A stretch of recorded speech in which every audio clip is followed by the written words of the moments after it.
2010 was the last time the New York Jets made the NFL playoffs, and they have not been back since then. Yes, they've had a couple winning seasons since then, but that's pretty much it. This franchise has been in complete dysfunction. And this is a definition of when you draft a bust at the quarterback position, how it can have a long-term effect with this team. They over-evaluated Zach Wilson. Zach Wilson should have never been a first-round pick, but the media hyped this kid up. They had him in the same conversation with guys like Justin Fields and Trevor Lawrence, when in actuality, he was just a 5th to 6th round projected pick to begin with because the way that he's playing football at BYU. But the fact that he didn't pan out, they had to go out there and trade for Aaron Rodgers, and they thought this year would be the year they can make a Super Bowl push and get things going. But to be completely honest, even if Aaron Rodgers was the starting quarterback for the entire season, they weren't going to make it far. This offensive line is terrible, and they need to go out this offseason in the NFL draft, whatever they need to do, and get better talent at the offensive line spot from tackle to tackle. Now, Elijah Vera Tucker is a very good offensive lineman with this team. He can play tackle, he can play guard, but the last 2 seasons, he hasn't been able to stay healthy. I'm worried about him as well. But Mekhi Becton looked very good his rookie season. He's missed a lot of time with this team. This season, he's allowed 12 sacks. That's the most sacks allowed by a single tackle on an NFL team. He's also the most penalized tackle in the NFL as well. He's been a bust with this team. He's terrible. They don't need to bring him back next year. I understand they declined the 5th-year option. Good. He doesn't need to be with his team anymore. The motor is low, and he doesn't look as good. Those injuries the last couple of years has definitely taken away that aggressiveness that he had his rookie season, and it's sad to see. But if you bring in Aaron Rodgers right now, it wouldn't make this team a realistic Super Bowl contender either way if they don't fix the offensive line. They have good weapons in Breece Hall, who is a tremendous running back in open field. He suffered a torn ACL last season, but he's been very good this season. He's been one of their best offensive players. It's not saying much because they only have 2 very good offensive players, but Garrett Wilson is also very good as well. Is a true number 1 wide receiver, over 1,000 yards receiving and 3 touchdowns. It's crazy that he has broken over 1,000 yards and he has 93 catches on the season. He's been playing with quarterbacks like Zach Wilson, Trevor Siemian, and Tim Boyle.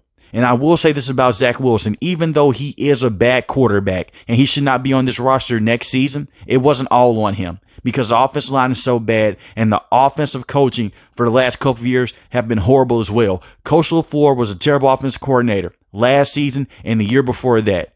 But you look at Coach Hackett. He's terrible as well. He's not a good offensive coordinator. You can say the offensive line is bad as all you want. That's true. But the coaching and the scheme and the game planning on the offensive end just isn't good enough. If Breece Hall is not ripping a 50 to 60 yard run, they're not getting into the red zone.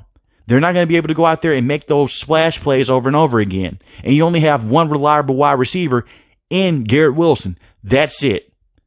You look at Alan Lazard, has not been good this season, has dropped passes, hasn't been able to get things open at times, hasn't been able to go out there and run the crisp routes, went out there and ran the wrong routes at times. He's also a guy that you throw the football to. When he was with the Green Bay Packers, he was a very good playmaker. Since he came over with this team, he's been horrible. He can't catch, he can't separate, he just can't get open. And Coach Hackett coached him up when he was with the Green Bay Packers because he was offensive play caller. So this is a bad sign with this team. They said that they were going to sign him regardless whether they were going to go out there and get Aaron Rodgers or not. I think that is a bit of a lie because they also went out and signed guys like Randall Cobb, and they also signed offensive linemen that Aaron Rodgers wanted to play with.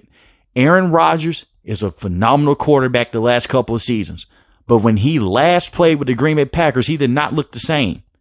He wasn't washed up per se, but he was not that former MVP Aaron Rodgers. And a lot of that is because of talent around him. The guys are young. They dropped a lot of passes. That is true. But he also missed some throws as well. There were routine throws for him. On the back half of the season, they got things going last season. But I'm also worried about that as well because you have an older quarterback in Aaron Rodgers. He's not in his 20s. He's not in his early 30s anymore. He is 40 years old. And he's coming off an Achilles injury. Now, his Achilles injury may not harm him as much as at his position because he's a quarterback. But if he was a wide receiver or a tight end, I would definitely be more concerned. But he is still coming off that Achilles injury. And he did everything that he could this season to come out and play with this team. Unfortunately, it didn't work. And the New York Jets have to take some blame here. They bowed down to every request that Aaron Rodgers wanted without him taking a single snap for this team. They put too much stock in Aaron Rodgers. So this is what this team's going to have to do with this offseason. Go out there and get a solid backup quarterback. And I suggest every NFL team does that, because you look at the list of the starting quarterbacks that have been out this season, it's ridiculous. But especially this team. You can't afford for Aaron Rodgers to go down and you have a backup like Zach Wilson. Trevor Siemian is a better quarterback than Zach Wilson, but he's not a true backup either, in my opinion. He may be to some people, but to me, he's not. Go out there and get a veteran guy behind Aaron Rodgers, get some things going, or draft a quarterback in the NFL draft. But I can definitely see them trying to spend a draft pick or two on trying to fix his offensive line at the tackle and guard spots with this team, because they're definitely going to need it. They need an offensive overhaul. You have a very good running back in Breece Hall, but Dalvin Cook was not able to do much this season. It wasn't all on Dalvin Cook because they haven't been giving him the football as much. He only has 67 carries on the season. He's a running back that you have to get the football to over and over again for him to get his momentum going. He's not a true home run hitter anymore, but only averaging 3.2 yards a carry. That's a major concern.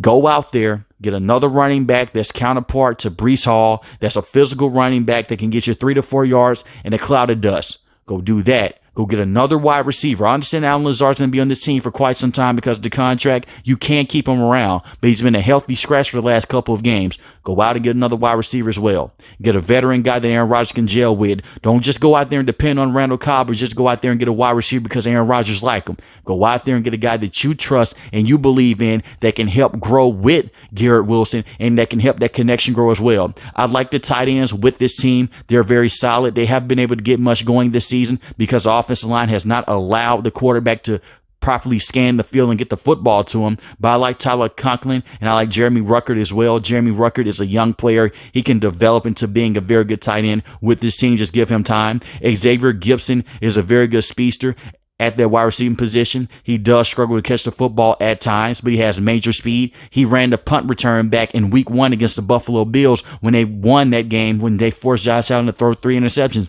in that game. And speaking of their defense is very good. I know a lot of people are down their defense right now. Their defense hasn't been able to shine as much this season because of what's been going on the last couple of seasons. The quarterback is going out there throwing multiple interceptions, or it's 3 and out, 3 and out, and 3 and out. And eventually, this defense is going to fold. This defense did a tremendous job against Patrick Mahomes. They did a tremendous job against Jalen Hurts. And they did a hit job on the Denver Broncos and Russell Wilson as well. You can play through your defense, but it's not the same NFL like how it was in the late 90s and early 2000s. You can only do that so many times. Look at what happened against the Cleveland Browns. The Jets got blown out in that game, but the defense is going out there causing fumbles, going out there getting pick sixes, getting fumbled for sixes. That's the only way this team can put up consistent points on the board. If they can fix their offensive woes, this could be a top team in the NFL. But it starts with fixing that offensive line in this offseason. And I do know one thing about New York Jet fans, they're sick of hearing this. They always hear this over and over again. We'll fix this in the offseason, fix that. Eventually, something's going to have to materialize with this team. I sympathize with New York Jet fans because this is getting ridiculous. This is 13 years without having a playoff appearance. This is the longest drought in the NFL now. The longest. The only other team that's behind them is the Carolina Panthers, and they're not in double digits right now. The New York Jets are the only team that's in double digits right now with having 13 years without having a single playoff appearance. Can you just get to the wild card? That's all you have to do. That's all this team has to do for New York Jet fans to be happy, because they still show up to the games. They still do. And you look at what happened against the Washington Commanders. They almost let that game fall through their fingers as well. They have to capitalize on games like that. I understand there's only one more game left into the season. They're going to retain Coach Saleh. They're going to retain the general manager. But if this is not better next season, both of those guys are going to have to go. And I understand what you're about to say. Robert Saleh has been a bad head coach. Robert Saleh played a huge part in bowing down to Aaron Rodgers as well. So if this doesn't work out, that's going to be on his hands as well. And I do feel bad for Coach Saleh because he took this job and they did not have the right quarterback for him because Zach Wilson was not the guy. So you can make more of a case to keep Coach Saleh, but the general manager is going to have to go because they've done a lot of good in the NFL draft by getting guys like Breece Hall and getting guys like Garrett Wilson, but they took a huge miss on getting guys like Mekhi Becton and also getting a guy like Zach Wilson, who's been terrible with this team. I'm starting to think this team would have been in a better situation if they held on to Sam Darnold and just tried to get some pieces around him, because he had a better stint with this team than what Zach Wilson's had. Yes, Zach Wilson's had a couple of good games here and there, but that's it. And his couple of good games are 200 yards passing the game, just one passing touchdown. I'm starting to really believe that it was a mistake to just trade Sam Darnold and going up and getting that kid. This team should have drafted Justin Fields, but hindsight's 2020. But they have very good defensive players. Sauce Gardner was also a hit in the NFL draft, has been a phenomenal corner with this team, one of the best corners in the NFL. DJ Reed is phenomenal as well, that opposite corner alongside him. I like Jermaine Johnson. He's been phenomenal this season. Quinn Williams has not had that great season this season like how he had last season in terms of getting sack production, but he does still have a huge impact on the game. He has 1 interception this season, 1 forced fumble, and 3.5 sacks. But you do want to see those sack numbers come up, because this is a guy that just got a contract extension in the offseason. But he's getting double to triple team at times. As long as he's just opening up things for other guys around him like Jermaine Johnson, he's having a huge impact on this game. I understand, like he said in the press conference before, that he is disappointed in that, but it's more to the game than just getting sacks, especially at that interior lineman position. The Jets have good players. The management just had to go out there and help these good players out. And it starts with fixing that offense. Get the right coordinator in, and I do not believe that Coach Hackett is the right coordinator. It goes back to my Aaron Rodgers argument. The only reason that he's on this coaching staff is because Aaron Rodgers likes him as offensive play caller. He was a solid offensive play caller with the Green Bay Packers, but you saw that job he did last season with Russell Wilson and Denver Broncos. Horrible. And we have seen the job that he's done this season with the New York Jets. Even a couple plays that Aaron Rodgers played in before he tore his Achilles, it was mind-boggling. Especially the play that Aaron Rodgers tore his Achilles on. He should have just threw the football away. So Nathaniel Hackett's going to have to be better at calling plays with this team. But fix the offensive line and get a true backup quarterback that can help out this team if Aaron Rodgers does go down again. Because like I mentioned before, he's not in his 20s. He's not in his 30s. He's going to be more prone to injuries because he is older and he's taken a lot of hits in his NFL career with the Green Bay Packers. He has a lot of mileage on his body. And if Aaron Rodgers if he's not able to work out with this team, expect for the general manager to be fired for sure after next season. But let me know in the comment section below how you feel about the New York Jets and how you feel about the future of the New York Jets. If you're new to the channel, hit the subscribe button. If you like the video, hit the like button. Most importantly, I want each and every last one, guys, stay safe, stay positive. Thanks for watching the video, guys. Peace.